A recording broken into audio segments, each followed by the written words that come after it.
नमस्कार, मैं हूं सुधीर चौधरी और ब्लैक एंड व्हाइट में आपका स्वागत है।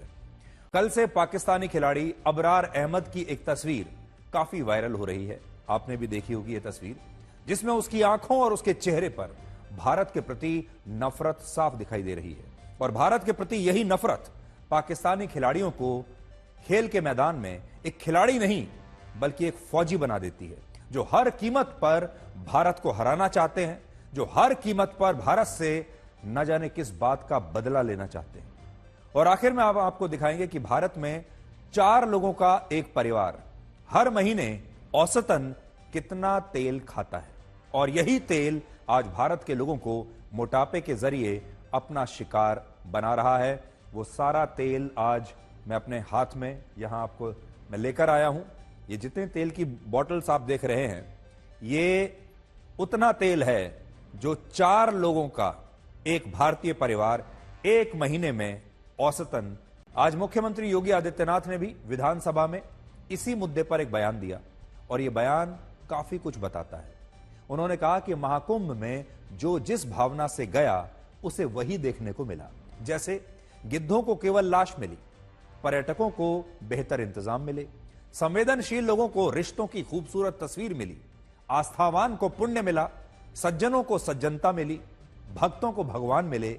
और यह महाकुंभ लोगों को वही देकर गया जिस भावना के साथ ये लोग महापर्व में शामिल होने के लिए आए थे। किसी ने सच कहा कि महाकुंभ में जिसने जो तलाशा उसको वह मिला। गिद्धों को केवल लाश मिली, गंदगी मिली,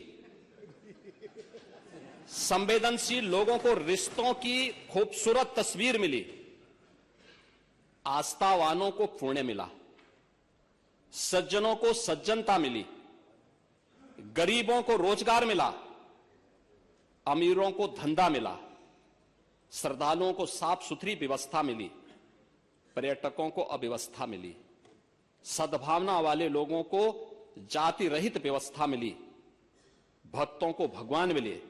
मतलब सबने अपने स्वभाव और चरित्र के अनुसार चीजों को देखा है। एक ही घाट पर सभी जातीय वर्ग के तीर्थयात्री स्नानार्थी बिना किसी भेदभाव के नहाते रहे।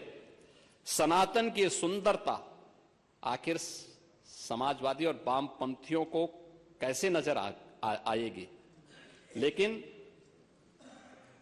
इनके द्वारा लगातार किए जाने वाले प्रश्न इनकी नियत को ही संदेह के दायरे में खड़ी करती है।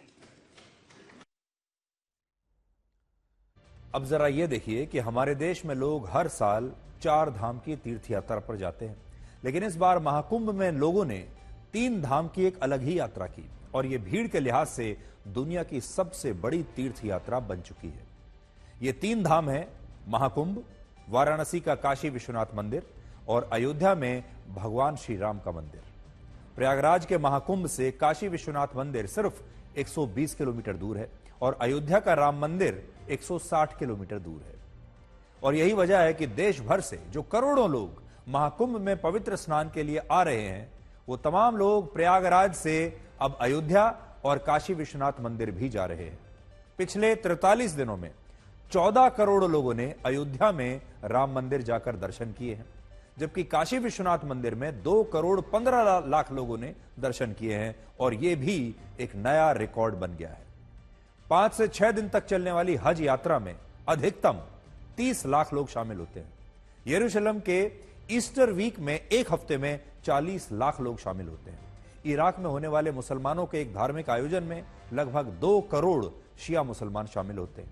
लेकिन अयोध्या का राम मंदिर दुनिया का पहला ऐसा धार्मिक स्थल बन गया है जहां सिर्फ 43 दिनों में 14 करोड़ लोग आए हैं। अब आपको भीड़ की एक और तस्वीर दिखाते हैं, और यह भीड़ महाकुंभ की भीड़ नहीं है। यह भीड़ बिहार के भागलपुर में हुई प्रधानमंत्री मोदी की रैली की है, जिसमें बड़ी संख्या में लोग आज शामिल हुए। और इस रैली में प्रधानमंत्री मोदी ने महाकुंभ को लेकर 2 बहुत बड़ी बातें कही हैं। पहली बात, प्रधानमंत्री मोदी ने आज कहा, राम मंदिर से चिढ़ने वाले लोग महाकुंभ को भी कोसने का कोई मौका नहीं छोड़ रहे।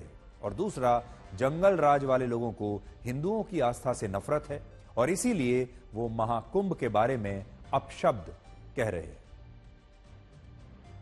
बिहार से भी गांव-गांव से श्रद्धालु एकता के इस महाकुंभ होकर आ रहे हैं, लेकिन ये जंगलराज वाले महाकुंभ को ही गाली दे रहे हैं।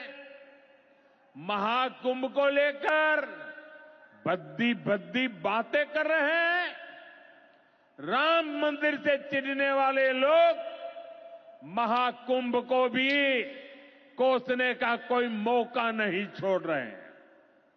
मैं जानता हूं महाकुंभ को गाली देने वाले ऐसे लोगों को बिहार कभी भी माफ नहीं करेगा।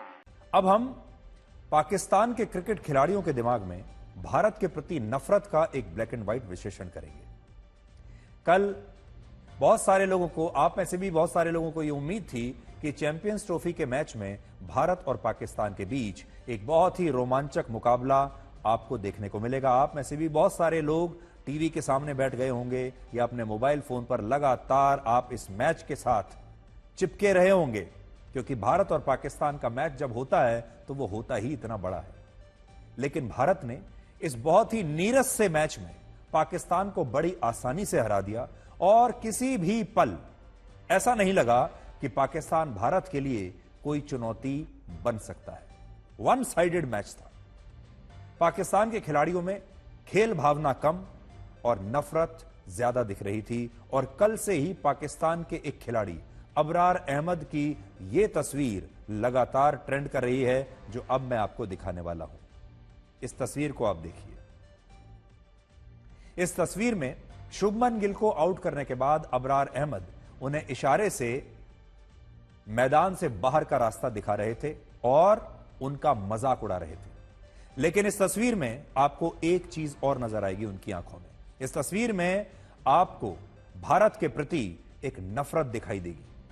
यह खेल की आक्रामकता नहीं है, बल्कि यह भारत के प्रति नफरत की आग है। इस मैच को देखने के लिए सारी दुनिया को यह लगा, इस मैच को देखने के बाद, कि पाकिस्तान के युवा खिलाड़ियों के मन में भारत के प्रति नफरत में कोई कमी नहीं आई है। जैसी पहले थी आज भी वैसी ही है और आज भी पाकिस्तान की क्रिकेट टीम भारत के खिलाफ खेल नहीं बल्कि एक तरह की जंग लड़ती है। भारत में 4 लोगों का एक परिवार हर महीने औसतन कितना तेल खा जाता है और यही तेल आज भारत के लोगों को मोटापे के जरिए कैसे अपना शिकार बना रहा है। भारत दुनिया के उन देशों में शामिल हो चुका है जहां सरकार को आपके आर्थिक स्वास्थ्य के साथ साथ आपके शारीरिक स्वास्थ्य की भी बड़ी चिंता है। और आप देखिए ये कितनी बड़ी बात है कि भारत के प्रधानमंत्री नरेंद्र मोदी ने देश के लोगों को मोटापे से मुक्ति दिलाने के लिए एक नई मुहिम शुरू की है।